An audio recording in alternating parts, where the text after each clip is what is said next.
Today is 14th November and standing in this 2025 on behalf of Hooghly Institute of Fire and Safety Engineering. Today we are going to have a small celebration on the occasion of Children's Day. As you like, sir told us to have a celebration as you like. So whatever potentiality you possess or whatever you feel like doing, you can perform, you can enjoy, and we will also be like spectator witnessing your program that you are going to perform. So it's up to you. You may sing song, recite a poem, Shayari, dialogue, whatever it may be. आसमानों से कहो, अगर हमारी उड़ान देखनी हो तो अपना कद और ऊंचा कर ले। हुस्न वालों से कहो, अगर इश्क देखना हो तो हमसे आके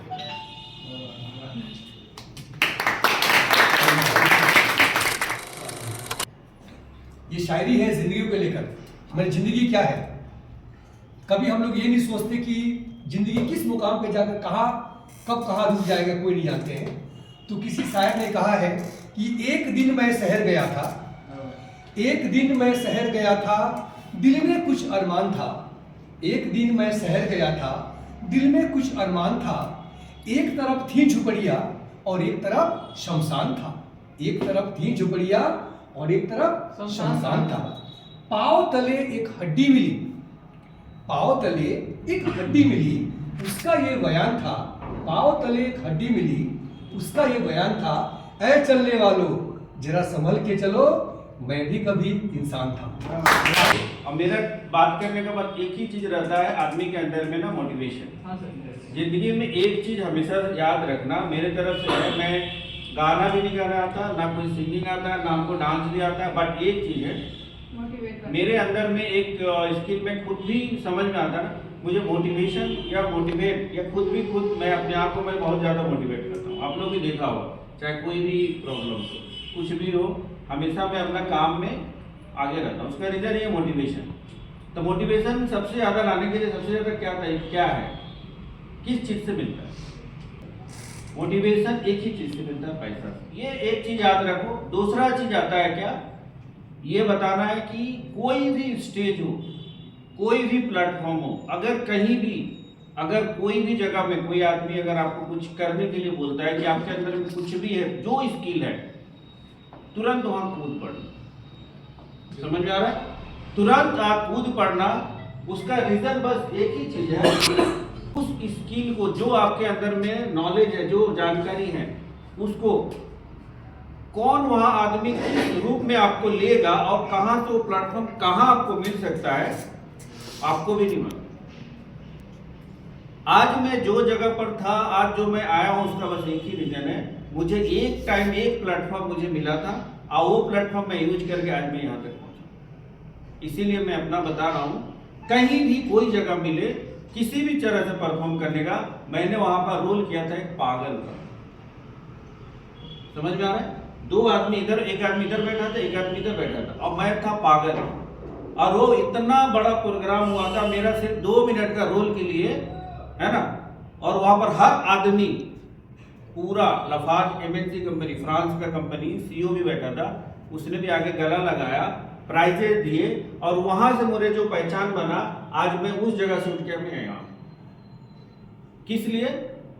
मैं एक समय में मतलब बोलना भी नहीं आता था मुझे, थोड़ा सा कुछ भी, बट एक जगह मिला और हमको एक जन मोटिवेट क्या किया मालूम है?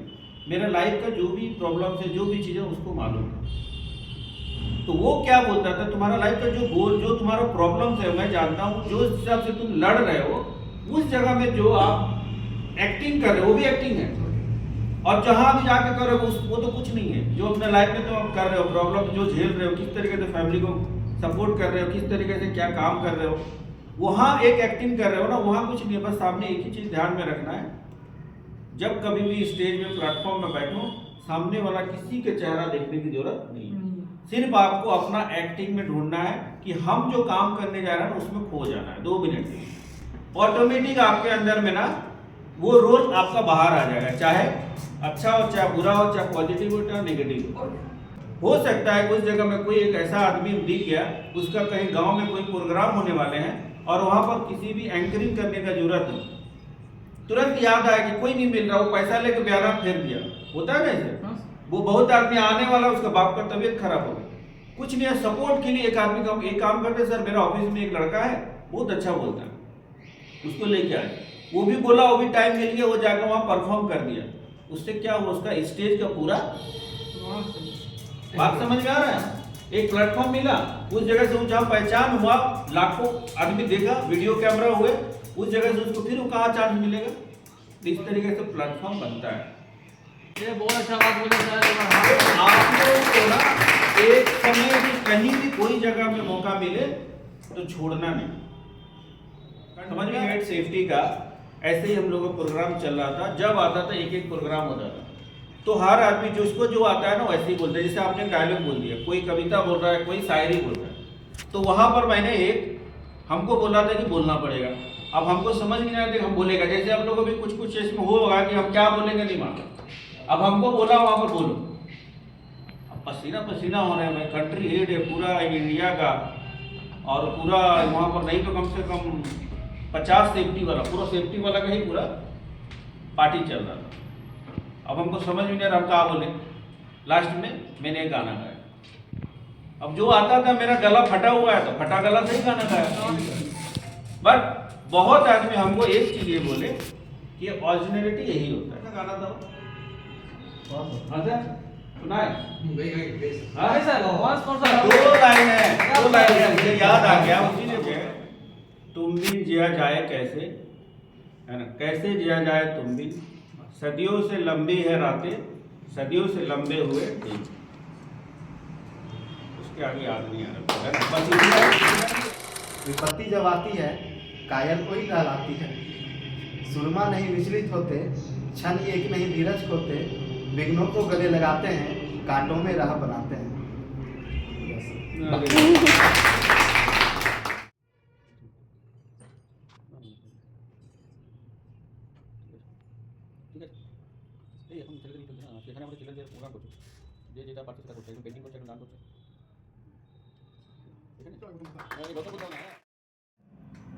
अदब का ताज गिरने लगा है, शहर से गांव डरने लगा है। बस ये मतलब अदब का ताज गिरने लगा। मतलब आदमी, हर आदमी बदतमीज होते जाते हैं। और शहर से गांव गांव डरने लगा। रियल फैक्ट है।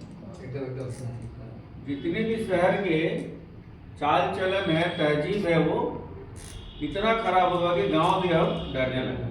चलिए अच्छी बात है। এই পরমাত্মনে প্রণতক ক্লেশনাশ্রয় গোবিন্দায় নমঃ। এই মন্ত্রটা যখন আমরা কোথাও যাই, এই মন্ত্রটা যদি 11 বার আমরা মানে বলে যাই, তখন আমাদের বিপদ থেকে অনেকটা উদ্ধার করা যায় এই মন্ত্রটা বলে। ओके, और एक बार बोलो। ওম কৃষ্ণায় বাসুদেবায় হরে পরমাত্মনে প্রণতক ক্লেশনাশায় গোবিন্দায় নমঃ। हिंदी में बता रहे ठीक है। समझ में आएगा, बता रहे। বদন গল্প দিয়ে মেটাতে হয় বাস্তবতার দাম, লেখক হয়ে পাল্টাই তাই চরিত্রদের নাম। গল্প হয়ে মেটাতে হয় বাস্তবতার দাম। दैट मींस कि जब हम लोग मतलब बहुत मुश्किल समय में आ जाता है या फिर हमारे साथ कुछ बुरा होता है ना, तब हमको मतलब थोड़ा मोड़ा इधर उधर बोल के, झूठ बोल के, मैनेज करके ना लोगों को उस चीज़ से मतलब कुछ और बताते हैं, सच नहीं बताते, ठीक है ना। पर उस चीज़ को सुधारने के लिए क्या करना पड़ता है, हम लोग को फिर से अब खुद को सुधारना पड़ता है पहले, उसके बाद मतलब अपने मतलब इधर लेखक बोला है, तो लेखक को पलटना पड़ता है। उसके मतलब है क्या, मतलब अपनी जो जिंदगी है उसकी कहानी का लेखक बनना पड़ता है। उसके बाद कंट्रोल हाथ में लेके उस चीज़ को सही करना पड़ता है। कैरेक्टर का नाम पलटाना मतलब खुद को चेंज करना, अपने जिंदगी को सही लाइन पे लाना। Good afternoon. आफ्टरनून। किस चीज के बारे में बोल रहे हो, पहले वो बता दो। बोल। शायरी है, अरे वाह, हिंदी सेफ्टी ऑफिसर के लिए शायरी है। चलो बताओ। जीवन तो है असली कमाई, जीवन तो है असली कमाई, सुरक्षा में ही है भलाई। जो सुरक्षा से तोड़ेगा दोस्ती, वो एक दिन दुनिया से तोड़ेगा दोस्ती। বাংলায় বাংলা बोलो। একটা পোয়েম আছে, যেটা হেডিংটা হচ্ছে বড়কে। এখানে বলছে আপনাকে বড় বলে বড় সে নয়, লোকে যারে বড় বলে বড় সে নয়, সংসারে বড় হওয়ার কঠিন ব্যাপার, সংসারে সেই বড় বড় গুঞ্জা, হিতাহিত না বুঝিয়ে মরে অহংকার, নিজে বড় হতে চাই ছোট বলে তবে, গুণে হইতে বড় বড় বলে সবে, বড় যদি হতে চাও ছোট হবে তবে। वाह वाह वाह। जिंदगी को जीना आसान नहीं होता, इसे आसान बनाया जाता है। जैसे कुछ नजर देख के बोलो, कोई टेंशन, आराम से। बहुत कुछ बर्दाश्त करके कुछ नजरअंदाज करके। गुड, जो आपको गुड। फिटनेस के बारे में बोलते हैं। अरे और बढ़िया, इससे अच्छा और क्या होगा? क्या बोलना? हम लोग को अपना फिटनेस हमेशा ध्यान रखना चाहिए, क्योंकि हम लोग के लिए फिटनेस बहुत जरूरी है। अगर फिटनेस ना रहे तो हम लोग का बॉडी बहुत लो है।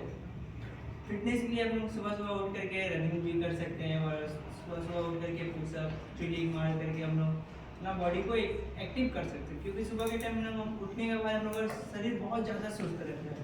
किसी भी वर्कआउट में काम करने के लिए हम जाते हैं तो हम उनको वहाँ पे सुस्ती टाइप को बहुत ज़्यादा फील होता है। तो हम लोग सुबह उठ के अगर थोड़ा वर्कआउट कर लेते हैं तो हमारे बॉडी जो है एक्टिव हो जाता है। उसके बाद हम लोग को एनर्जी जनरेट होता है, तो उसके बाद हम लोग काम करने में बहुत अच्छा होता है। वर्कआउट में बहुत सारे चीज़ें आप लोग कर सकते हैं, रनिंग है, स्क्वाट है, जंपिंग है, पुलिंग है, पुशअप है, बहुत सारी चीज़ें हैं। आप भी लोग ट्राई करिएगा। बाल दिवस है आज, चलो फिर से जिए, और वो मासूमियत, वो बेफिक्री, वो पुराना जमाना। देश के भविष्य हैं ये कल के सितारे, मासूमियत इनकी दिल को संवारे, हर बच्चे के चेहरे पर मुस्कान रहे। बाल दिवस को सबको शुभकामनाएं हमारी।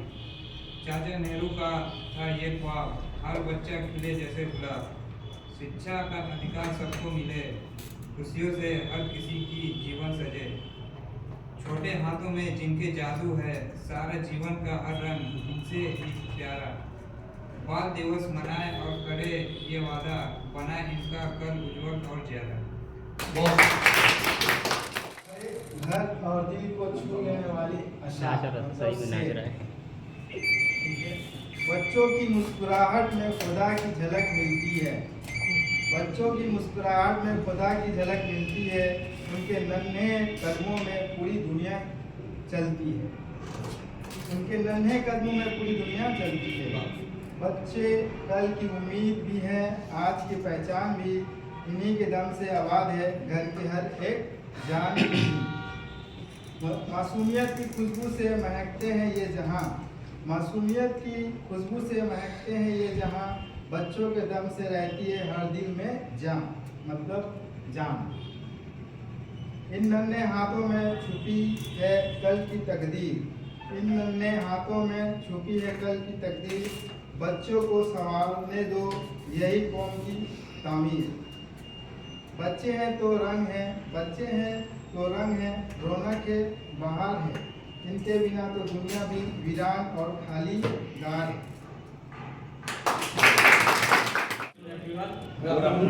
आज भी आप लोग जानते हैं कि आज 14 नवंबर, इसे हम जानते हैं बाल दिवस मनाया जाता है, और आज पंडित जवाहरलाल नेहरू का जन्मदिन, और वो भारत के पहले प्रधानमंत्री भी मतलब बन चुके हैं।